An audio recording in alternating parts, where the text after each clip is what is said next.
How's it going, everyone? We are coming up on the launch of the PlayStation Plus Premium, PlayStation Plus Extra service, and we already did a video looking at some of the must-play exclusives that you guys should check out if you're gonna subscribe, but we also know a plethora of the third-party games that'll be coming to the subscription service. Now, again, to reiterate, we don't know the entire catalog, far from it. We only know a select few titles. However, we still have a healthy roster of games where I thought it would be fun to highlight a couple of the games that you guys should check out. I believe we have about 14 games to go over. We'll try to hit them all fairly quickly. A lot of these games have been PlayStation Plus titles in the past and things like that, so just bear that in mind. Some of you guys may already own some of these games, and naturally speaking, you probably bought some of these games in the past. But let's get right into it. Let's start things off with Marvel's Guardians of the Galaxy, which is one of the better third-party offerings, all things considered, in the entire lineup. Guardians of the Galaxy is a game that came out last October, and yeah, it's a game that seemingly didn't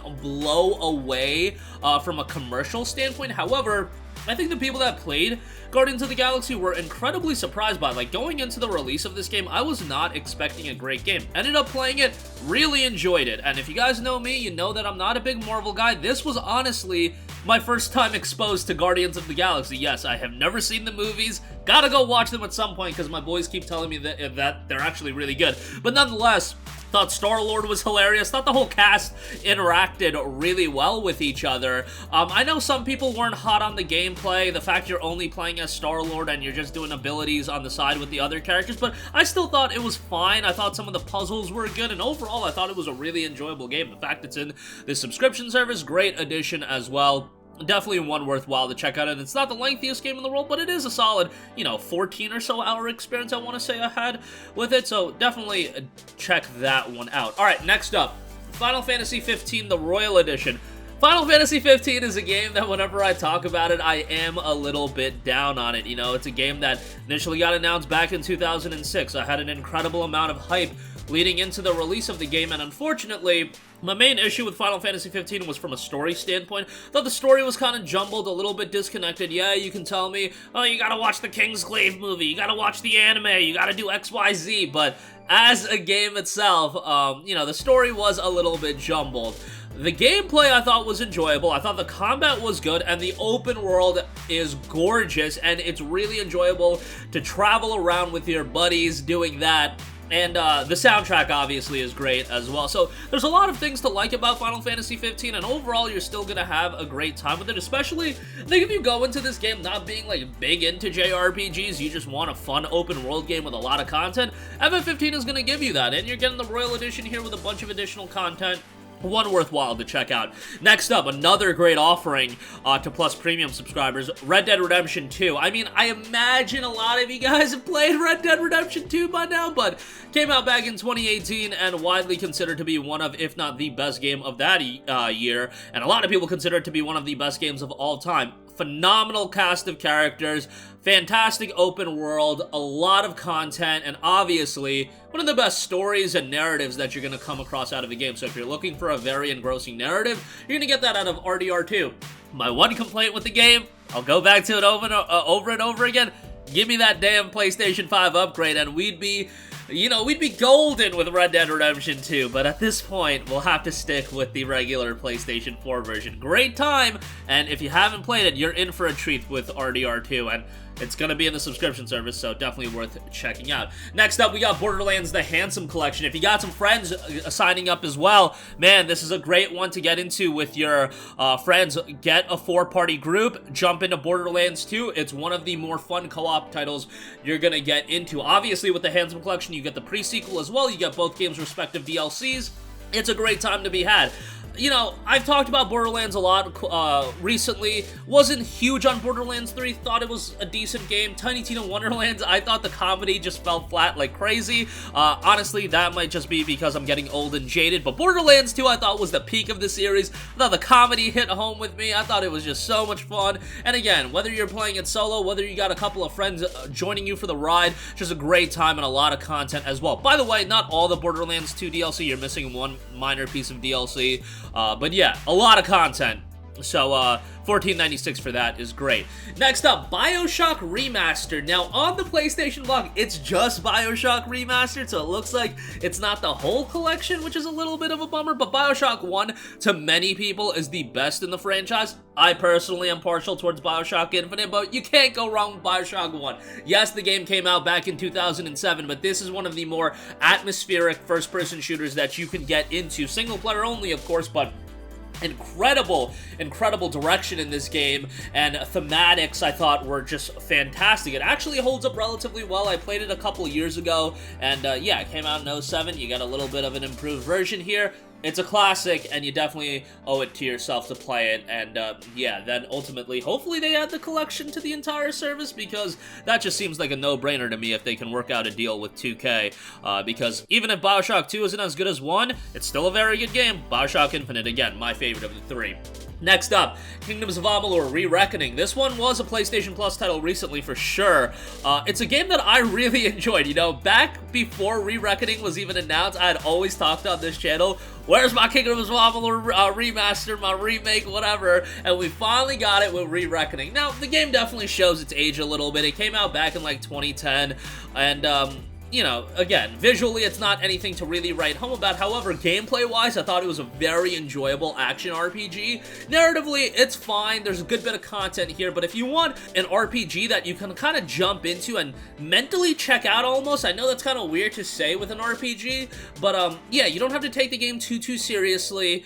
You can have a really good time with Kingdoms of Amalur. I'd definitely check it out, so the fact it's in the service, I think, is great.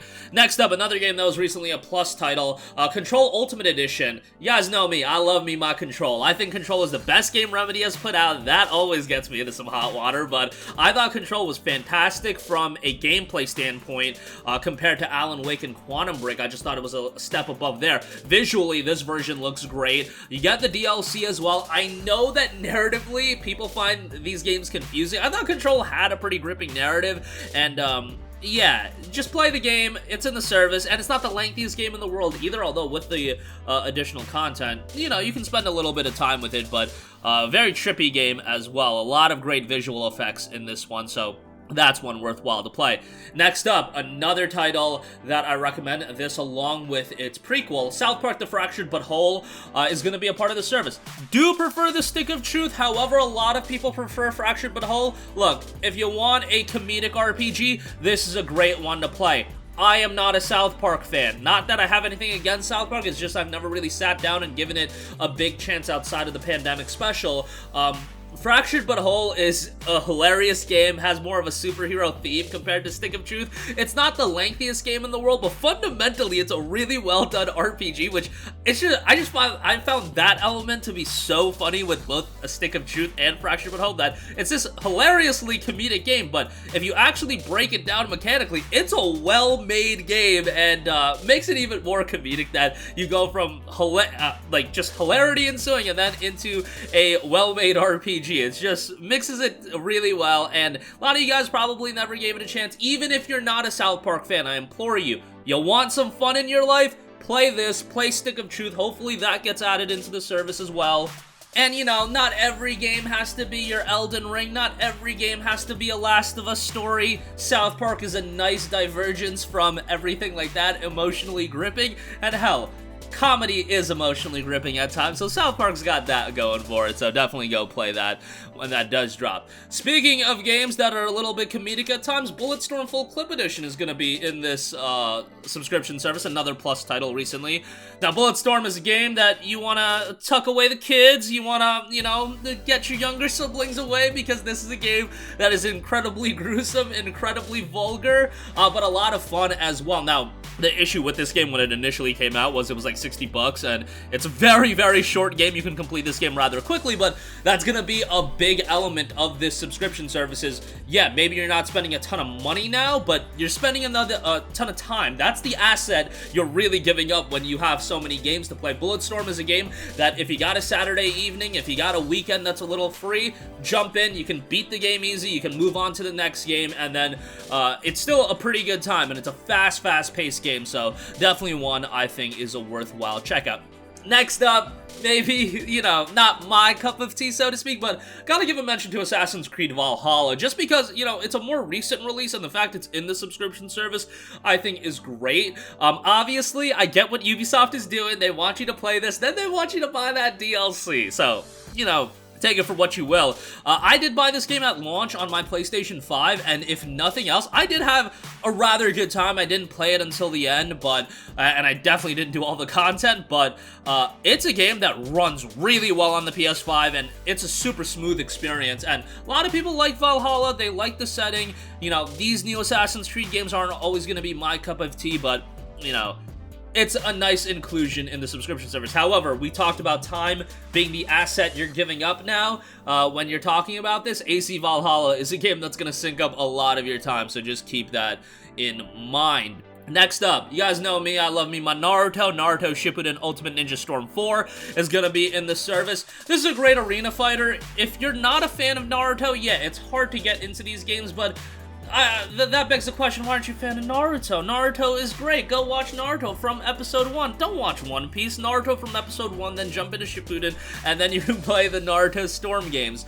Obviously, this is Storm 4, so it goes, you know, you got the entirety of the Naruto story here. Well, you know, Boruto's a thing now, but you guys get the idea. It's a great game if you have a couple controllers, invite friends over, run your own tournaments in-house. It's a fun time, and it's not one of those super technical fighters where you gotta get really good or anything like that. It's more of a casual fighter. Anybody can jump in and play and have a pretty good time with. And again, even if you're not a Naruto fan, if you invite friends over that aren't Naruto fans, they can still jump in and, you know, you can have some flashy fights in the game if nothing else. Next up, we got a couple of Far Cry games. I want to give a shout to Far Cry 3 Classic Edition, as not great of a upgrade as this is. Far Cry 3 is still a classic, and it really kind of reinvigorated Far Cry as a franchise. I know a lot of people loved Far Cry 2, but Far Cry 3, like, just exploded the popularity of Far Cry in my eyes, and you see now the new Far Cry games really just following the formula that Far Cry 3 had in place. Obviously, a phenomenal main villain. I think that's the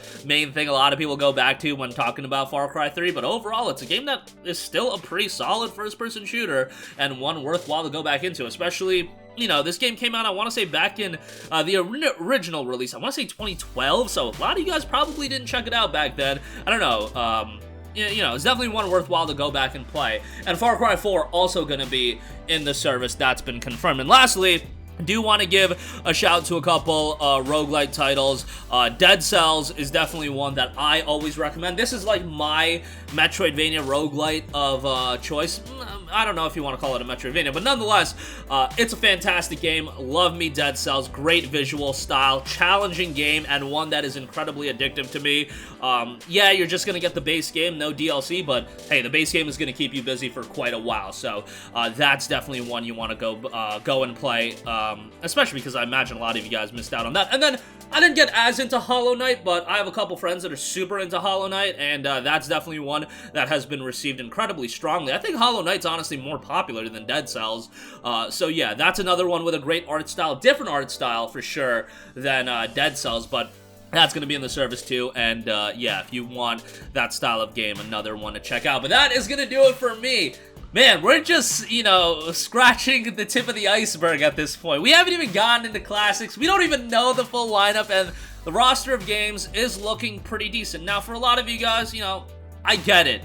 You bought a lot of these games. You played a lot of these games. You don't have a lot of interest in this service just because you've been consistently playing these games for the last few years. However, there's a lot of people that aren't buying games regularly. They can't afford these games as they come out, and this service is going to offer them a lot of these games, hopefully at a, you know, affordable price point. $18 a month, $120 a year.